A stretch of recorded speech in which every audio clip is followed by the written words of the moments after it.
The anti-Turkish and anti-Islamic stance of the British deep state. One of the most important elements that set the stage for the collapse of the Ottoman Empire, the disintegration of the Middle East, and turning the Islamic world into a bloodbath, is the propaganda against Islam and the Turkish nation that started in Britain in the 19th century. The goal was to legitimize atrocities committed against Muslim and Turkish societies, and to prevent the public from reacting to the inherent inequity and injustice of the process of reshaping the Middle East and the invasion of the Islamic world. The first step was taken with Charles Darwin's lie that the Turks were an inferior race. God forbid the thought, and that Turks would be soon eliminated. Therefore, the British deep state could base the bloodshed they carried out on Islamic world on so-called scientific grounds. Let's look at what Darwin said and how he fed the British deep state with his unscientific delusion.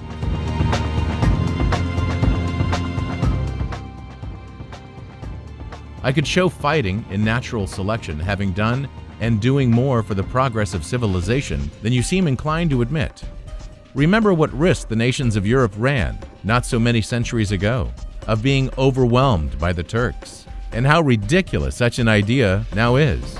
The more civilized so-called Caucasian races have beaten the Turkish hollow in the struggle for existence. Looking to the world at no very distant date, what an endless number of the lower races will have been eliminated by the higher civilized races throughout the world. Following Darwin's so-called scientific observation, the leading British politicians and writers of the time repeatedly made anti-Turkish statements, rejecting their anti-Turkish and anti-Islamic attitude as a scientific stance. For instance, just like Darwin, the period's British Foreign Secretary George William Frederick Villiers defined the Turkish race as one that could never be civilized. According to the delusions of Villiers, Turks should have been wiped off from the face of the earth. Also, William Ewart Gladstone, who served as the British Prime Minister from 1880 to 1885, uttered numerous insults against the Turkish nation, and in his book referred to Turks as an anti-human specimen of humanity. Gladstone had aspirations, such as to drive the Turks back to the steppes of Central Asia for the continuation of their civilization. Once he said that the so-called evil actions of Turks could be eliminated only when they were eliminated.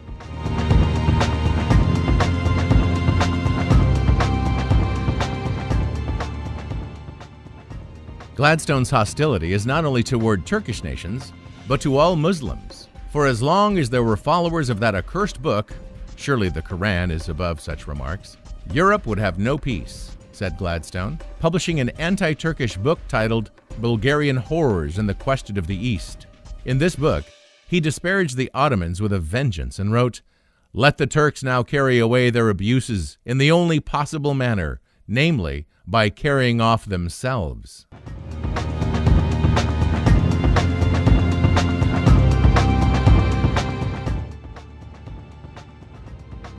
The then British Prime Minister, Lord Salisbury, wrote the following about the Turks in a confidential document of 1911. Even Mr. Buxton seems to recognize the absurdity of a nation in this state of barbarianism, claiming to be treated as a European state and to abolish capitulations and so on. These words, which regard the rightful opposition to capitulations that plagued the Ottoman Empire as barbarism, reveal the mentality of the British deep state. According to the British deep state, Turks and Muslims are condemned to slavery, service, and exploitation under the Anglo-Saxon race. In fact, it was this period when Britain labeled the Ottoman Empire as the sick man. Prime Minister Herbert Henry Asquith said in a speech that the Ottoman Empire was on its deathbed, and maintained that, as the nest of malice and evil, this sick man would not revive again. Lord George, the British Prime Minister during the First World War, said that all Arabic-speaking lands should be taken away from the Ottomans and placed under mandate. He said the Turks would have a certain portion of Anatolia, but no European territory at all. He maintained that Turks should be given no part of the straits or the seas. George was fixated on one notion: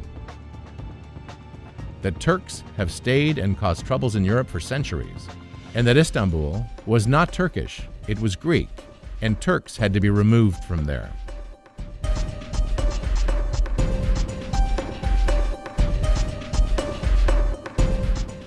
Lord Curzon expressed his anti-Turkish views very clearly, saying that Turks had to be thrown out of Europe. He called Turks a nest of pestilence, creators of wars, and blasphemy for its neighbors, and claimed that they had to be wiped off from Europe.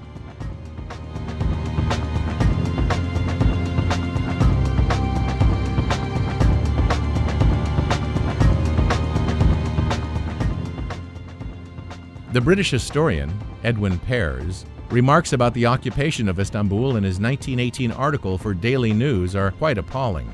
He wrote, "Well, it looks as if the Turk will be got rid of, and if it be so, there will be a song of triumph which should go up from every Christian race in the world, a Te Deum in which all lovers of civilization should take part." The anti-Turkish and anti-Muslim rhetoric of 19th century British politicians, examples of which we touched upon briefly, are important in terms of understanding the collapse of the Ottoman Empire and contemporary developments.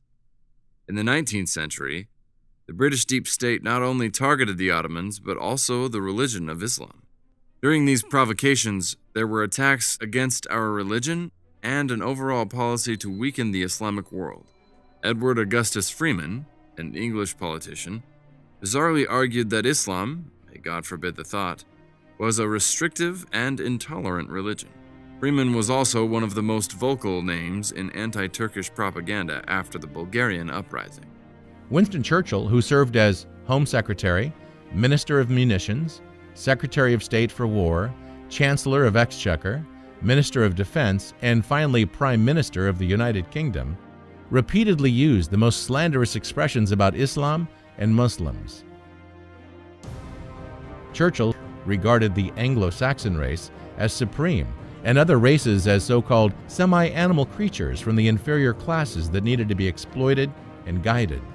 Churchill, a politician who proposed that 100,000 British troops should be forcibly taken to labor camps and be castrated, thought that in this way the decline of the British race could be prevented. It was also Churchill who ordered Kenya's fertile lands to be worked only by the Caucasian race, who caused the transportation of 150,000 Kenyans to concentration camps. Even today, behind the atrocities that take place throughout the Islamic world, lies the British deep state's racist and anti-Islamic black propaganda and insidious politics. The greatest barrier against this insidious plan is a strong Islamic union where Muslims ally together and live by Islam, as it was defined in the Quran, which is the highest point of democracy, freedom, art, and equality. When Muslims are in a total union of love as God commands, no treacherous plan will have the opportunity to influence this region.